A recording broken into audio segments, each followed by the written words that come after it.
বিজয়া দশমীর পুণ্যতিথিতে Udaipur central road বাজারে ঘটে গেল এক ঘটনা। বৃহস্পতিবার সকাল 10টা নাগাদ উদয়পুর সেন্ট্রাল রোড স্থিত কোঅপারেটিভ ব্যাংকের পাশে একটি দোকানে ঘটে অগ্নিকাণ্ড। আগুনে পুড়ে ছাই হয়ে যায় দোকানটি, বেশ কিছু জিনিস। ওই দুর্ঘটনায় ক্ষয়ক্ষতির পরিমাণ আনুমানিক 20,000 টাকা হবে বলে জানা গিয়েছে। সংবাদে জানা যায়, দোকানের মালিক অভিজিৎ দাস প্রতিদিনের মতো বৃহস্পতিবার সকালে দোকান খুলে ঠাকুরের আরাধনা শুরু করেন।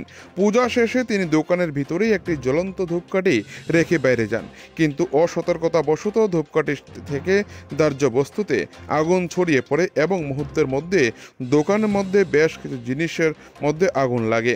অভিজিৎ দাস দোকানের ভিতর থেকে ধোঁয়া ও আগুনের লেলিহান শিখা দেখতে পেয়ে চিৎকার শুরু করেন। তার চিৎকারে সাড়া দিয়ে বাজারে অন্যান্য ব্যবসায়ীরা দ্রুত ঘটনাস্থলে ছুটে আসেন। আরও জানা গিয়েছে, পার্শ্ববর্তী দোকানের মালিক আগুন নেভাতে গিয়ে আহত হন। বর্তমানে উদয়পুর মহকুমা হাসপাতালে চিকিৎসাধীন চলছে। তখন বাজারে অন্য ব্যবসায়ীরা পরিস্থিতি নিয়ন্ত্রণে আনার জন্য দ্রুত উদয়পুর দমকল বাহিনীকে খবর দেওয়া হয়। খবর পেয়ে দমকলের একটি ইঞ্জিন নিয়ে ঘটনাস্থলে পৌঁছায়। পরিস্থিতি আরও খারাপ হতে পারত, তবে সৌভাগ্যক্রমে উদয়পুর দমকল বাহিনীর তৎপরতায় আগুন কিছুটা নিয়ন্ত্রণে আনেন।